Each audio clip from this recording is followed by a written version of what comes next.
Welcome back, adventurers. Welcome back. I am right now on the back side of the Macon airport. I appreciate y'all coming by and checking this little scene out with me. And now that I'm realizing where I'm at, there's a turnoff just up here where the head of an individual that had gone missing 2 years ago, right up here on the right, should have been where his head was located. It was found there after the crew who was cleaning up this area just happened to cut a little further in the ditch or something than they normally do and come across his skull. But that's not why you're here. That's not why I'm here, as I rub my face.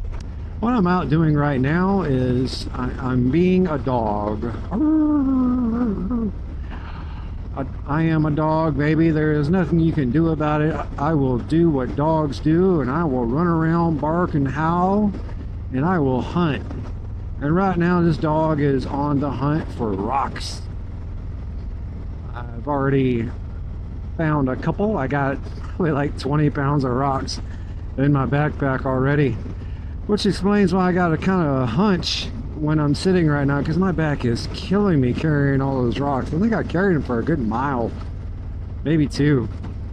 But yeah, rock hounding. So what I'm doing right now is I'm heading around on the outskirts of Macon past we should come around to maybe exit 6 on I-16 on the backside, the countryway, if I'm not mistaken. Yes, I know the speed limit's 45 and I'm going 43. What more do you want me to do?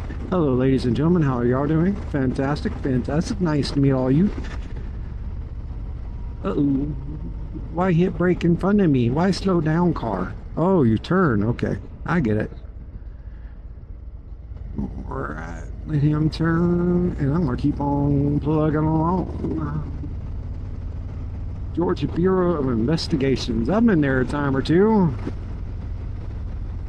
I don't remember what that building used to be.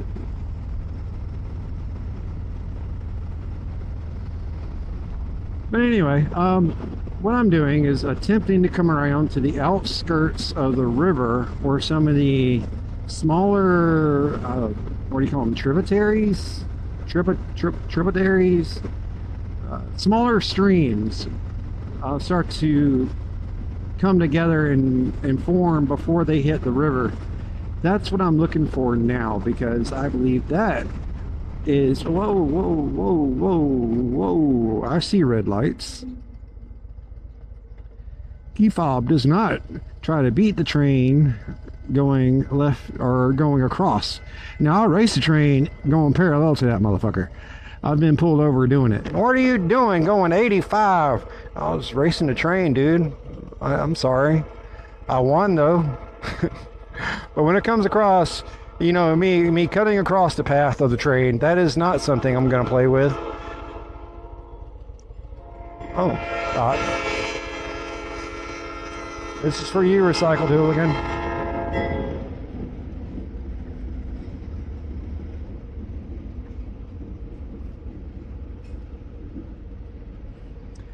Train. You know, I always wondered about the graffiti on trains. Why is it someone had so much time to stand there at the train track and decorate a train so well? I don't know.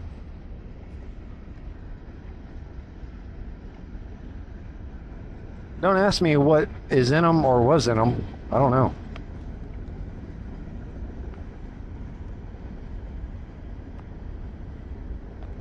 We are just up the tracks from the Cherokee brick boundary, or brick company. They mine clay out of a pit here that they use for their bricks. They've been doing that ever since sorry. Ever since the dang. Water. I need water.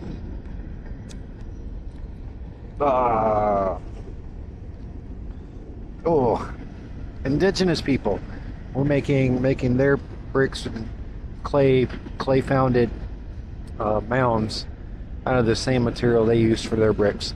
That's what I was trying to say. Why the hell did I decide at all the dang places to stop? Oh, there is no shade. I see. Alright, so I'll just sit here and roast like a potato. I was supposed to make potatoes today. I plumb forgot. They're not gonna go bad. They're sitting in a jar. I put them in a brine seasoning and vacuum sealed them last night so I can make them today. I didn't do a big batch because I didn't know how it would turn out. But we're gonna see how well it turns out. I guess tonight when I get home. I was supposed to make ribs too, but eesh, that looks like that's not gonna happen. In fact, I'm not even sure if I want to cook anything for dinner. What time is it? Oh, 4:45.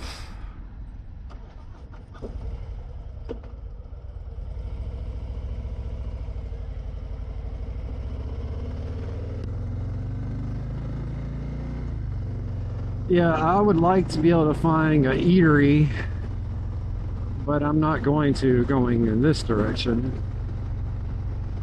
So, do I need a plan C? Plan C. What would be a good plan C?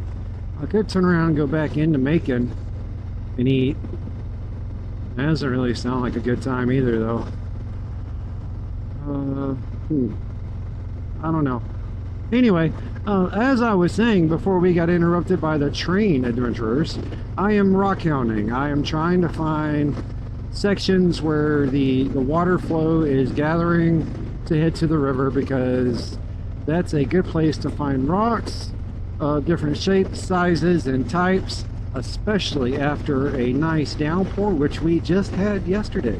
So I am in peak area for finding all sorts of neat little rocks and stones and fully crystals to make my brainy chameleon a little bit happier, give her something to smile about, and hopefully put a grin.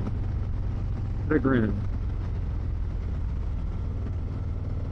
However, I think my intentions are going to be thwarted by the direction I chose to go in. Without pulling up GPS, I think I am bypassing exit 6 substantially, and I think, venturing closer down towards exit 12 on I-16. Yeah, see, I'm already in Twiggs County now. Which doesn't altogether mean I can't complete my task. Twiggs County does have several nice little streams that cut through it, in unpopulated areas where I can get down in and enjoy myself without being a bother to anybody. See that down there to our left? That valley is a good direction to follow, because that's where the water flow is going to be. We just have to either keep it to our left or keep it to our right, and we'll eventually get to one of those nice little spots. But that's pretty much how I try to find places to do rock hunting or sifting, because I don't want what I'm doing to get in anybody's way or to bother them. I want to be left to myself and allowed to just do, you know, allow your mind to disconnect and let your body, your eyes and your hands just do what they're supposed to do what they know how to do. I mean, if your eyes and hands can sort through things just by glancing through them, and that works, that's as peaceful for you, then do that. I guarantee you doing something like that brings me peace. Just ask Brainy Chameleon when we sifted for shark's teeth. I looked like a toddler sitting there in my pants, and oopsie, to the right there's a mine. Down that road is a amazing place to do some rock hunting. I guarantee it. Guarantee it.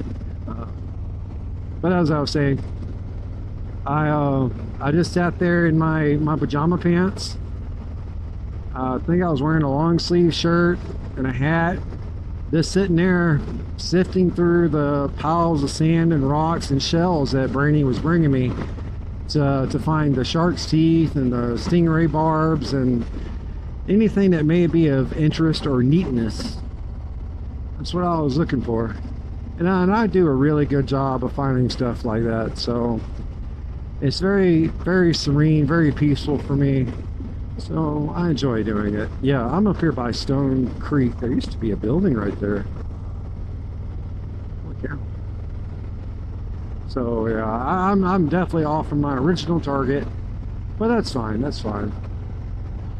I'm still riding around. I am still at peace. I am still happy. And ladies and gentlemen, folks and creatures of all shapes and sizes, y'all know happiness. Well, happiness is key.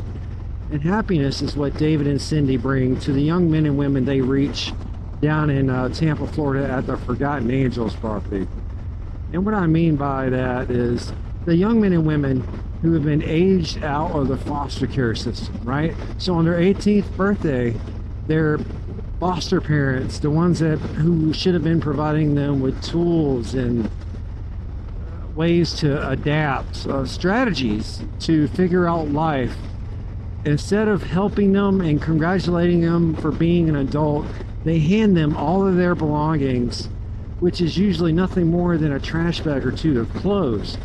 Hand them all of their belongings and tell them, hit the streets, get out on the road, out of my house. You're no longer my problem. I don't get paid for you to be here, so get gone.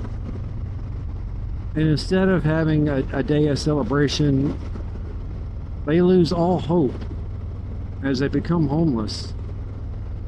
And David and Cindy at the Forgotten Angels, what they do is they attempt to bring in these young men and women who have been left homeless and hopeless, and they try to give them that home. They try to give them that hope at finding a place in society, a place they fit in, a place they can call their own, strategies for being contributing member of society, strategies on how to be a happy individual. And ladies and gentlemen, folks and creatures of all shapes and sizes, I've already told you once, happiness is key. Happiness is key. So see what you can do. Reach out to David and Cindy. See if there's anything you can do to provide for them. Donate. Buy a raffle ticket for a motorcycle. There is almost always a motorcycle on raffle. In fact, currently, at the point I'm recording this video, but the raffle is ending very soon, very soon. The raffle is for a Harley-Davidson Road Glide. Don't ask me the year, I don't know. I just know it is 100% Miami cocaine running vibes, you know what I'm saying? But buy a raffle ticket. There you go. Now, something else that brings me happiness is Possum Southern Rescue. What Possum Southern Rescue does is they bring in pups. Old pups, young pups, injured pups, pups that are about to have pups of all shapes and sizes, y'all. This is what I'm talking about. And they provide them an opportunity to find their forever home and their forever happiness. Now, my household has adopted 3 from them and brought 3 into the pack. That is Cerberus, I think his name was Dirk originally, Twiggy, we kept her name as it was, and now Young Whiskey, a little puppy Whiskey. He is now part of the crew, part of the pack, and so far he's a good fit. So reach out to Possum Southern Rescue, see if there's anything you can do for them. Donate to them, adopt a dog, buy a dog a bone, y'all. Buy a dog a bone. Y'all take care, and I'll catch you on the next one.